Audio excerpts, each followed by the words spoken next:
Hola, mi nombre es Omar Barrio, soy psicólogo y psicoterapeuta integrativo de Creando Salud y estamos complementando la serie de videos sobre epigenética. En este video voy a hablarles sobre las creencias desde el punto de vista de la psicología. Vimos en los videos anteriores cómo la epigenética ha evidenciado cómo muchas de nuestras experiencias marcan nuestros genes y cómo esas marcas pueden ser transmitidas a nuestra descendencia. Parte de las experiencias a las que voy a referirme ahora es lo que pensamos, lo que creemos o lo que sentimos. Podemos definir la creencia o las creencias como en esencia un pensamiento al cual le damos una significación de certeza o de verdad subjetiva, independientemente que dicho pensamiento sea verdad o no lo sea. Esto implica dos cosas. Por un lado, que el pensamiento o la creencia es susceptible del error y por otra parte que lo podemos modificar. Un ejemplo de ello es las creencias o los pensamientos que tienen los niños sobre el origen de la vida y cómo ese pensamiento se va modificando en la medida que reciben información o viven otro tipo de experiencia. Es decir, que las creencias son conclusiones que se derivan de la información o del aprendizaje. Pero vamos a ver cómo los pensamientos o las creencias no están aisladas, sino que generalmente están relacionados con otro conjunto de ideas o pensamientos. Entonces van a formar un sistema de creencias, lo vamos a entender como un conjunto heterogéneo de pensamientos que constituyen el marco referencial de las personas.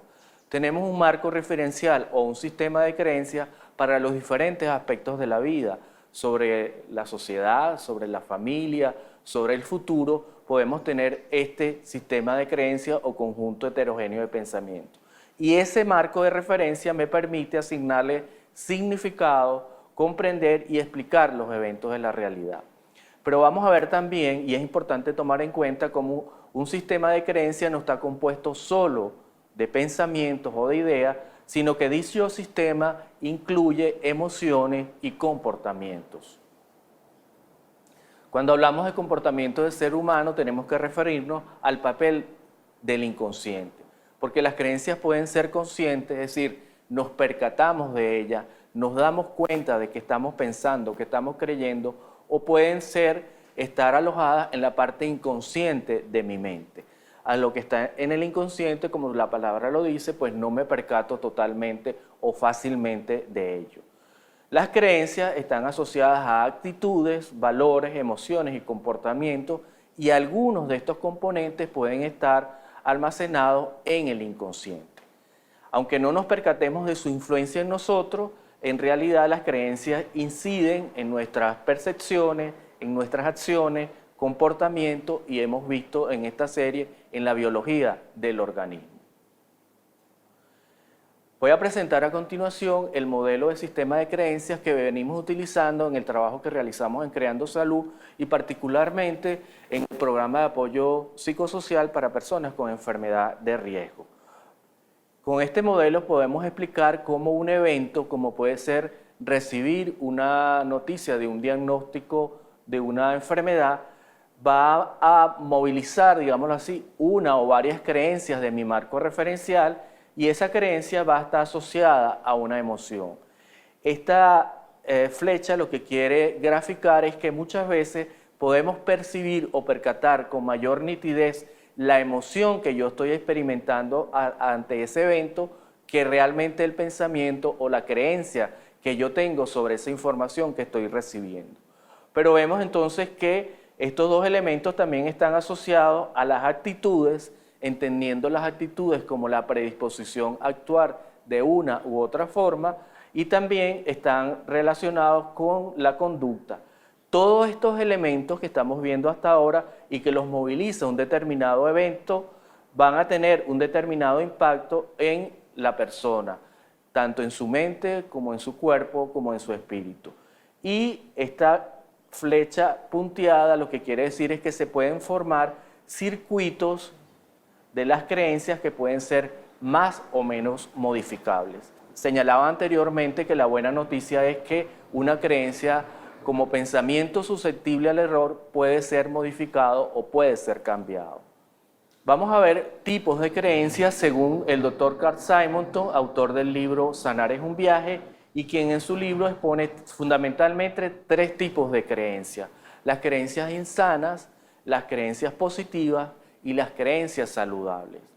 Simonton nos dice o define la creencia insana como una creencia que está fundamentada en interpretaciones de la realidad, no de la realidad en sí, sino interpretaciones, muchas veces que esas interpretaciones surgen por experiencias que hemos vivido, por aprendizajes distorsionados, como puede ser tal enfermedad es heredable. Si mis padres tuvieron tal enfermedad, yo voy a tener esa enfermedad, y estamos viendo en esta serie de videos que eso no necesariamente es así. La creencia insana también está asociada a lo que se llama pensamiento mágico, que el pensamiento mágico es atribuir causalidad a algo que realmente no lo tiene. La creencia insana está asociada a lo que podemos llamar emociones negativas, entre comillas, porque desde el punto de vista de la psiconeuroinmunología, las emociones no son positivas ni negativas. Hablamos de un efecto más bien negativo en la respuesta inmune en cuanto puede afectar la calidad de la respuesta inmune. Cuando estamos deprimidos, nuestra respuesta inmune también se puede inmunodeprimir. Y la creencia insana es en esencia una idea opresora que causa malestar, que causa disconfort en la persona. Y una característica muy importante del pensamiento insano es que es muy resistente al cambio. El otro tipo de creencia es el tipo de creencia positiva. Simonton dice en su libro que esta es mejor que la insana, indudablemente. Pero la creencia positiva se caracteriza por un optimismo exagerado. Y ese optimismo exagerado se convierte en un mecanismo de negación.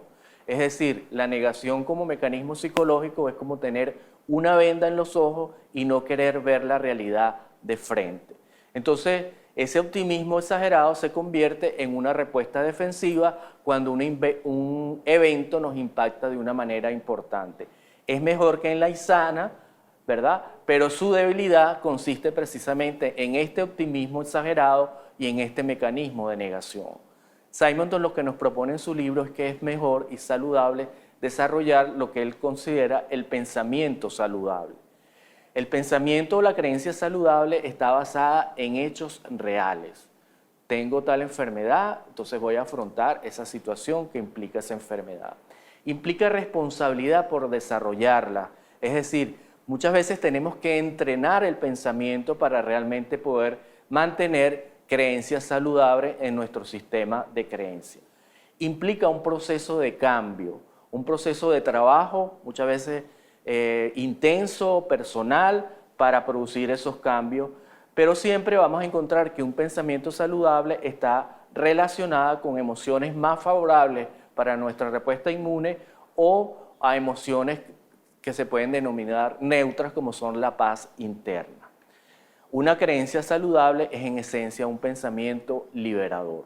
También existe otro tipo de creencias que es necesario referir en este video, y es lo que se considera las creencias limitantes. Las creencias limitantes sesgan la percepción de la realidad y pueden contribuir activamente a crear un determinado resultado.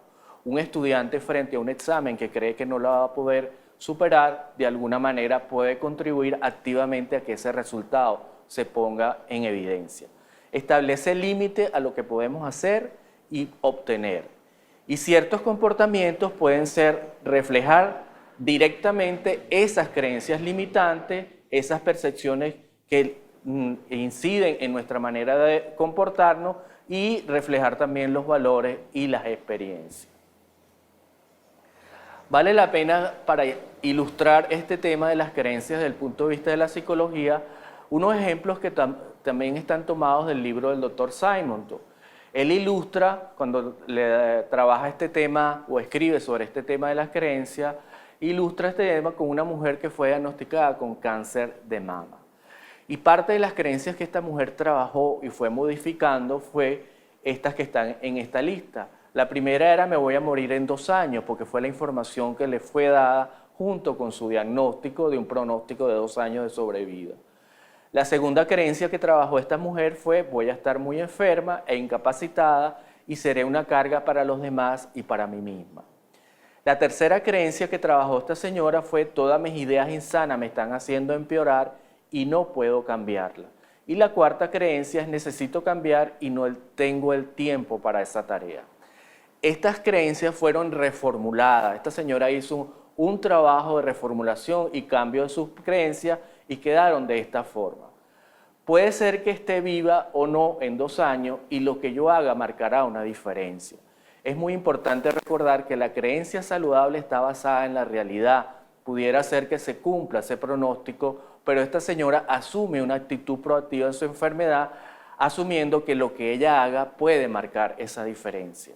Ante la segunda creencia, la reformula de esta manera: puede que esté o no enferma, mis acciones harán una diferencia importante. Y nuevamente vemos acá el papel de la proactividad, de la acción consciente para controlar y modificar los pensamientos insanos.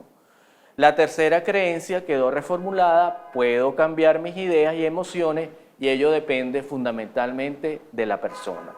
Y por último, la cuarta creencia fue reformulada como: tengo todo el tiempo necesario, necesito cambiar y sé que lo haré hoy. Hay algunos elementos que es importante tomar en cuenta y que dificultan el cambio de las creencias. En primer lugar, la intensa emocionalidad. Hay eventos que lo toman a uno emocionalmente y no permiten ver más allá de lo que la persona pueda estar viviendo en ese momento. Entonces esa intensa emocionalidad se puede convertir en una barrera que dificulta el cambio de pensamiento. Lo otro son las actitudes frente a los hechos. A veces tenemos actitudes aprendidas por nuestras experiencias y ya tenemos actitudes tomadas que dificultan este cambio. El tercer elemento es lo que se conoce en psicología como el proceso de disonancia cognitiva o cognitiva. ¿Qué quiere decir esto? Que si yo aprendí que tal enfermedad es heredada y porque esa enfermedad la tuvieron mis padres, yo también lo voy a tener, y adquiero una información que contradice esa creencia, entonces se va a producir un lógico proceso de disonancia, es decir, que no me concuerda lo que yo creía con esta nueva información. Ahí es donde se debe producir el cambio y debemos estar conscientes de eso para vencer la resistencia normal a los cambios y que esta resistencia puede estar reformada o reforzada por el contexto sociocultural. Las creencias crean percepciones que afectan la autoestima, las relaciones personales, la prosperidad, el desempeño laboral, la salud mental, la salud física, la experiencia espiritual y muchas más áreas de la vida. En esencia, lo que proponemos con estos videos es realizar lo que Baker denominó el cambio paradigmático, que es, en esencia, transformar las reglas, los modelos cognitivos, los patrones de percepción, los límites y los tipos de creencias, mediante estrategias y técnicas psicológicas. Hay técnicas basadas en el enfoque cognitivo y también en la psicokinesiología que nos permiten realizar este cambio paradigmático para ampliar las formas de responder a la realidad, a los hechos que vivimos en nuestra vida, tanto presente como futura. Muchísimas gracias.